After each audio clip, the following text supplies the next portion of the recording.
regards to skill. I'm talking about in regards to criticism. Lance Stevenson and DeMar DeRozan, their only flaws is, man, you couldn't do nothing with LeBron James. Listen to that. When LeBron come to town, he do what he want to do. Well, when LeBron come to town in 29 other cities, he do what he want to do. So you couldn't keep up with LeBron James. That's your downfall. Then you got the computer. I call the man the computer, Rajon Rondo. Rondo know what's going on. If you watch that Portland Trailblazers, New Orleans Pelicans situation last year, that series last year, Rajon Rondo was the coach on the court. See, it's easy to stand around and say, man, Rondo is a malcontent, because that's the story that people want. That's the story they're handing out. Now, don't get me wrong. I'm not gonna be on here acting like Rondo is a choir boy. But what I do know is when Rondo was on point, the Celtics were unstoppable. When Rondo was on point, the Bulls were unstoppable. He had an issue in Dallas, but that coach has issues with some players. And Rondo is the type of dude who's gonna give you pushback. And if you're gonna give him pushback, you and that coach are not gonna get along. You notice, as I'm doing this player evaluation, I haven't talked about any of the best players on the team. And that's what I'm telling you. They have, Wagner out of Michigan, 6'11" dude, gonna rebound, bang, and play a little defense. This is one of you got JaVale McGee. JaVale McGee got some Chicago ties, y'all. That's what you got. I got to respect him. You know, we can laugh at him with the Shaq and the Fool situation.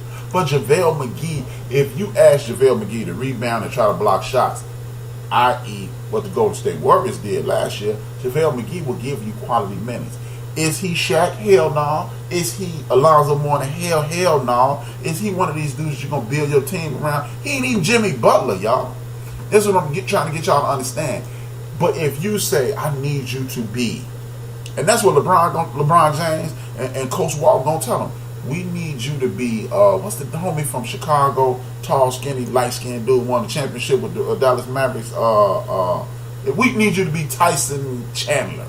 And he's gonna give you what Tyson Chandler would give you. The Lakers are gonna be all right. Now, let's talk about the meat of this sandwich. We're going to talk about Kyle Kuzma, inside, outside. They say the man added about 10 to 12 pounds of muscle this year. Alonzo Ball, once he gets healthy, let's not forget, Zoe can actually play. He got that retarded looking shot, but hey man, guess what? That dude Kevin Martin made a whole lot of money with a retarded looking shot. Jamal Silk Wilkes won an NCAA championship, NBA champion, a couple of NBA championships with the Lakers and the Golden State Warriors with a funny looking shot. So funny looking shots don't mean you can't hoop. Josh Hart, as I mentioned, shooting guard out of Villanova's good dude.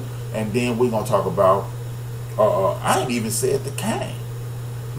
Brandon Ingram, 6'9", 6'10" dude out of Duke. Wiry, he like a poor man's. We was talking about, Big P was talking about earlier how Paul George is is this generation's who was that? Somebody just said Bill Cartwright. Exactly, Bill Cartwright won a couple of All-Star teams before he got with the Bulls, of course, and he was a 25-9 dude. So don't think just because your shot is funny you're not going to excel in this league. Please don't believe that. And Brandon Ingram, like I was saying, Big P was talking about Paul George is this generation's Scottie Pippen.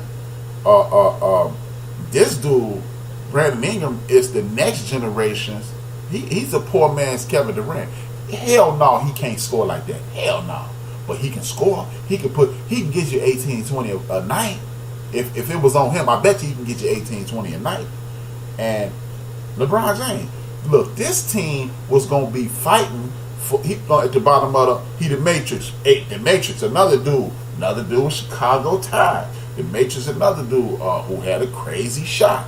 So just because you look funny when you pulling up, don't mean that shot ain't going in. So you can say what you want to say. I think the Lakers are going to be at the top. They're going to be a top 4 team in the Western Conference. First and foremost, as I was just saying, the Lakers have LeBron James on their team. The Lakers have LeBron James. I'm going to say it again. The Lakers have LeBron James. So when you have LeBron James, you are automatically putting yourself in the conversation for conference supremacy. And now he has a lot of young guys and a bunch of veteran guys. LeBron James ain't got to run up and down the court. Man, you know what? I hope like hell LeBron James only give y'all about 25 a night this year and let these young boys flourish. Because if he let these boys flourish, it is going down in Los Angeles. I'm hoping he does it, but they're going to finish second. And of course, we already know who's going to finish first in this division. The world champion, king of the ring, got everybody scared, the gooch of the league, the Golden State Warriors. And people, ain't no really need no going over the Golden State. They Golden State Warriors. They got Steph Curry. They got Klay Thompson. They got Draymond Green. Why am I going to tell y'all? Well, your left hand is on your left hand, on the left hand side of your body. Your right hand on the right hand side of your body. I'm not going to go over the Golden State Warriors. They the Golden State Warriors. They 2-time back-to-back world champions. They done been in the last 4 NBA finals. They done won 3 of the last 4. They done smoked the king. It's the Golden State Warriors. Don't waste y'all time. But what I am going to do is this. This is my only issue with the NBA. And it's looking, it is truly trending towards me being wrong going forward. And what my issue is this. To quote the great MC, God MC, Rakim, competition is none. Shout out to the Splash Brothers. That's what's up, Big P. Competition is none. You remain at the top like the sun. There is no people in the NBA, in my estimation, they don't like to compete. And what I mean, I don't know if it's a player or organizational thing. As Pat said earlier, I think they're going to tank. The fact that you have a league where ownership groups are actually tanking lets me know there is competition is a curse word in the NBA these days. I don't like that. I really don't like that. Because, look, one thing about, I used to be a part of a team. Shout out to my coach. I was part of a traveling basketball team. Shout out to my coach, Jimmy Fields.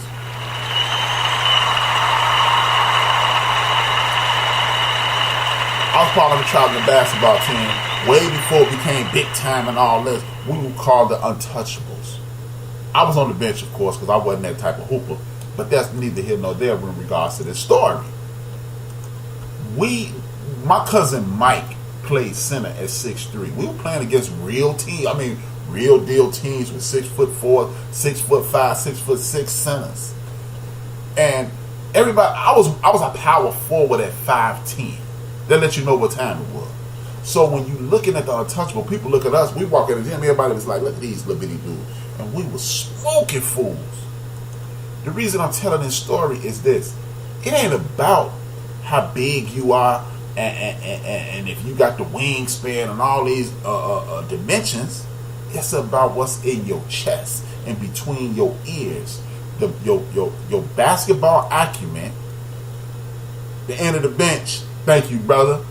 And it's about, oh yeah, you're right. Yeah, right. Hey, hence the name of the show. I was at the end of the bench, but I was getting some tick because I got jumped for hitting the free throw to beat this team. Out west, yeah, your boy got jumped because I on 2 free throws. I'll let your boy 2 fingers, 1 word. We was out. But back to the point, man. I really like your participation too, man. Joe and Ant, y'all okay? Oops, politically incorrect. I'm off the air next week because I said that. Man, fuck y'all. I ain't doing that. But anyway, what I was saying. We would walk in the gym. The other team's point guard was 6'2", inch shorter than our center, and we would go in there and annihilate people, man. The left-hand assassin, that's right, baby. But we had zero fear, and I don't see that in the NBA anymore. Oh man, we gonna tank because the Golden State Warriors are so good. No, hey man, I'm quite sure. When the Denver Nuggets saw the Lakers coming in with Magic Johnson, James Worthy, Jamal Wilkes, Bob McAdoo, Kareem Abdul-Jabbar, Norm Nixon, when they saw those dudes come in the gym, they was like, hey man, we got them too. That's why the Pistons were able to dethrone the Celtics in the East. That's why the Celtics were able to dethrone the 76ers in the East. That's why Dr. J's last game was played against the Milwaukee Bucks in 1987, the playoffs in 1987, because the Milwaukee Bucks took out the big time Philadelphia 76ers. That's why the 8th seed Denver Nuggets were able to unseed the number 1 seed Seattle Supersonics. It's about, that's right, shout out to Showtime and Magic Johnson, man love. But that's why those teams were able to do that. You got teams and organizations talking about, man, we ain't going to try to win right now because LeBron in the East. We ain't going to try to win right now because the Golden State Warriors, it's going to be hard to beat them. It ain't hard to beat nobody because, and as they said in the Predator, if it bleeds, it could die.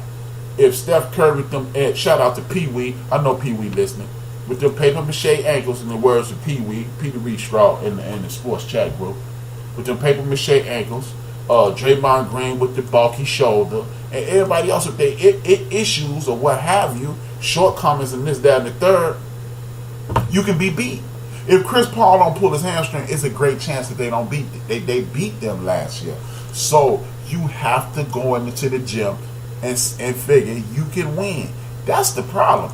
The NBA don't compete. Anybody can get it any night. Come in here and you slipping, and the Golden State Warriors can be beat. Ask the Detroit Lions.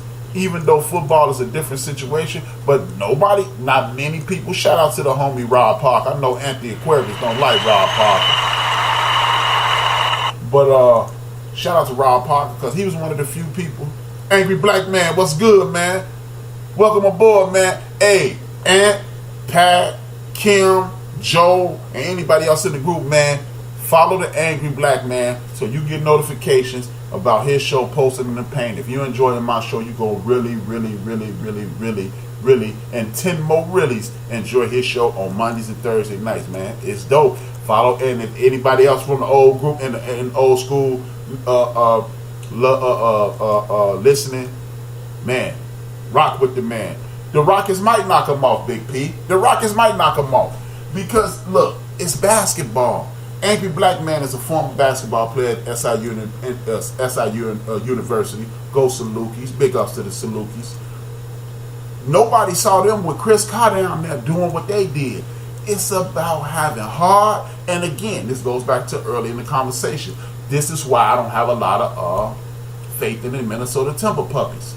Because you have to be humiliated.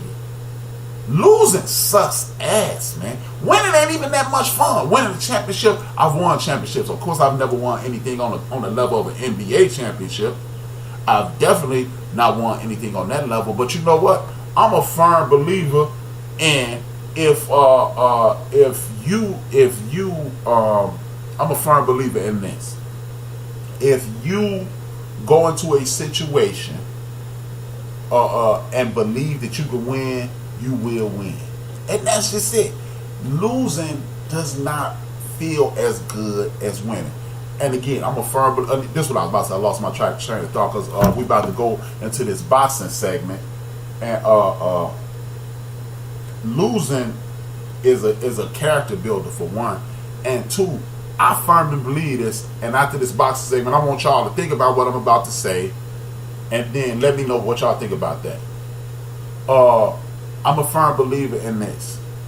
When you lose in a local level, when you lose as a Saluki or as a Duke Blue Devil or anybody on college or on a high school or a local level, it hurts way more and it affects you way more than in the college setting. I mean, in the professional setting, because none of us, nobody who listens to the show, y'all didn't bump into Michael Jordan at the grocery store. But when you lose in high school and you freak the game, you got to go look at Anthony Aquarius, Big P, Angry Black Man, Joe, Red, or Joe. In class the next day, or you got to walk through them and throughout your community. NBA players ain't done with that type of pressure. So you can agree, disagree, but I got Stacy about to call in for this boxing segment, man. We're gonna talk about HBO losing their partnership, terminating their partnership with boxing and how that's going to affect. We're going to talk about Charlo and